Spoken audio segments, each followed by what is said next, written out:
So I really do think it's at times like this, ladies and gentlemen, you just have to sit back and kind of acknowledge what sort of world we're living in right now, where left is right, up is down, and common sense is clearly hard to find. If any of you find it, by the way, let me know, because still on my travels, I'm struggling to find a single ounce of it. Now, I vaguely remember this story happening a few months ago, but I didn't cover it at the time. But there has been some shocking developments surrounding it all, and I simply can't believe we've reached this point. So what I'm going to do is just add a little bit of context surrounding this story for anybody who hasn't heard of it, and then we'll get into the insane news. Keep that seatbelt on because you're going to need it. Trust me. So some female students from the University of Wyoming put some plans in place around March of this year to sue the university after they accepted a trans woman, a male, into their sorority.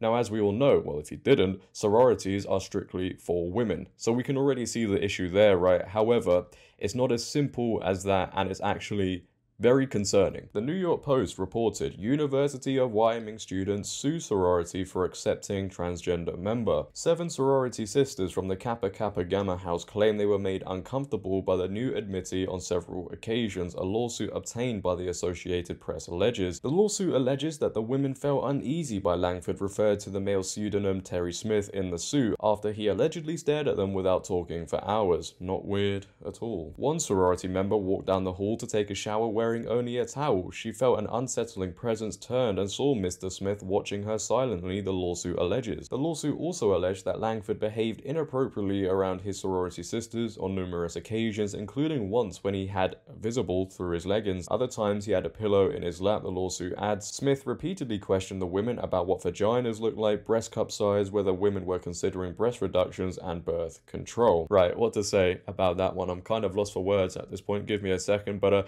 I don't think the world really needs me to sit here and say these alleged claims just obviously prove why women's safe spaces, women's private spaces are vital. If the world held women feeling comfortable in their own spaces in a higher regard than somebody's beliefs and individual truths, we wouldn't be here in the very first place, would we? No, if we just had common sense at the forefront, these sort of situations, lawsuits, wouldn't need to happen.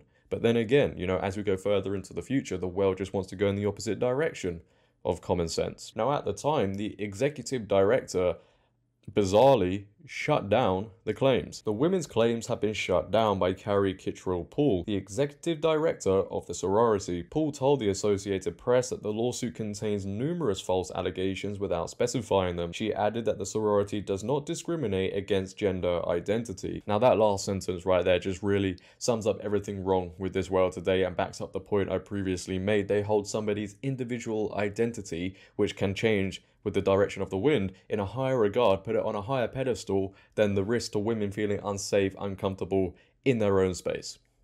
Need I say anymore? Now, these women were actually interviewed by Megyn Kelly a couple of months ago, and they give a detailed story, detailed explanation on what it's actually like to live in the house. I'll play a couple of minutes for you guys to take a watch. I cannot imagine what it was like for you gals, Hannah, in there dealing with this obvious man, but also one who's clearly getting aroused by just being around you. Can you give us some idea of what that felt like for you?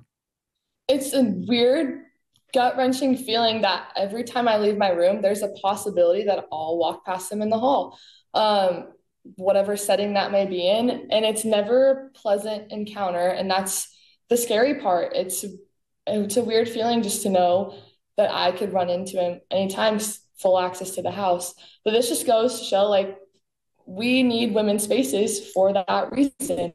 Like, our house is our home, just like any else's home. Like, you go home at the end of the day to feel comfortable and relax in your own skin. And you can't do that knowing that this individual has full access to your house.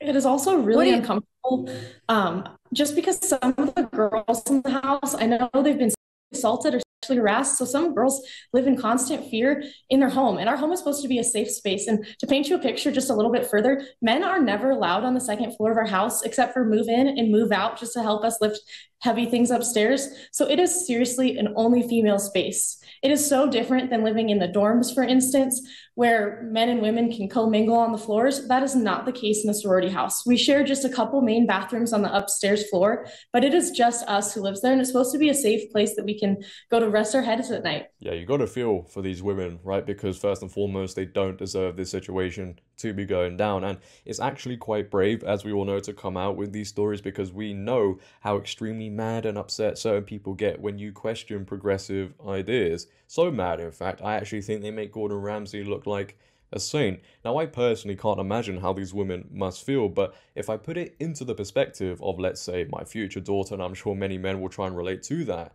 I'd be heavily concerned about her safety if she was put in that position, as every man should be. And it's crazy, there are going to be men, I'm going to assume, in these high positions within that university, and they're completely fine with it and haven't taken any action to put a policy in place, remove this person from the house. It just shows you how weak and emasculated some men have become. And you can say that for the judge as well, because the judge handling this lawsuit has completely dismissed it and can't even define what a woman is. The New York Post once again go on to report that the judge rejects sorority sisters' lawsuit blocking trans women from joining. The court will not define a woman. A judge dismissed a lawsuit filed by University of Wyoming sorority sisters to block a trans woman from joining their chapter, despite allegations the student was a who got physically aroused around them. Wyoming U.S. District Court Judge Alan Johnson tossed the suit filed by the 6 members of the Kappa Kappa Gamma sorority chapter because the organization's bylaws do not define what a woman is. A federal court cannot interfere with the sorority's chapter's freedom of association by ruling against its vote to induct Artemis Langford in September 2022, Johnson ruled on Friday. With its inquiry beginning and ending there, the court will not define a woman today, the judge wrote. The University of Wyoming chapter voted to admit, and more broadly, a sorority of hundreds of thousands approved Langford, he continued. The delegate of a private voluntary organization interpreted woman, otherwise undefined in the non-profit's bylaws expansively. This judge may not invade Kappa Kappa Gamma's freedom of expressive association and inject the circumscribed definition plaintiffs urge. Rachel Burkus, Langford's attorney, welcomed the court's ruling and dismissed the allegation that her client, a 6'2", 260-pound trans student, was a The allegations made against Mr. Langford should never have made it into a legal filing, Berkner said in an email to the Associated Press. They are nothing more than cruel rumors that merit exactly the type of rumors used to vilify and dehumanize members of the LGBTQIA+ community for generations. Yeah, I'm not too sure how long the LGBTQIA+ community has been around, but it's certainly not for generations, and they are baseless, Berkner said in an email. You know, you just gotta think to yourself. We've reached a point where people are just outright refusing to define what a woman is. Judges. The shocking part is, that's not the worst thing about all of this. That's the level of delusion we're dealing with right now. I personally think all of these women should leave the sorority, leave the house. Because if this individual is so insistent in being part of it all, living in the house, I'm sure they'll stay once the women have left, right? As for the judge, if you're not even going to do what you're paid to do, and just throw out the lawsuit, not define what a woman is, you should be fired. These women clearly, obviously, feel so uncomfortable being around this individual. They don't feel safe. That's not mean. That's not hateful. Women feeling unsafe in a space where men shouldn't be in is not bigotry or any other buzzword these people can come up with. But these people, these liberals, progressives, don't think about anything else apart from themselves and their communities, because they just see their agendas and they ignore everything else and just run straight to it. As long as somebody identifies as XYZ, that's the most important thing in the world to them. I just hope somehow, some way, these women manage to push back against this, because to have their case just dismissed, thrown out with no consideration whatsoever, certainly doesn't sit well with me, and I think everybody watching right now will agree with that one. We understand they're up against woke activists, progressive agendas, and a judge who clearly doesn't know his left from right, a bit like society today, but I just hope they get some justice out of this one. But that is the end of today's episode nonetheless. Ladies and gentlemen, leave your thoughts down below about this topic. What are your thoughts on this court case, this lawsuit being thrown out? I'd like to know. If you have enjoyed today, please for me also, make sure to leave a like rating. If you're new, hit that subscribe button and turn on bell notifications so you never miss a video. Share this video. But until tomorrow, it has been your boy JD. Have a great day, stay safe, and I'm out. Peace.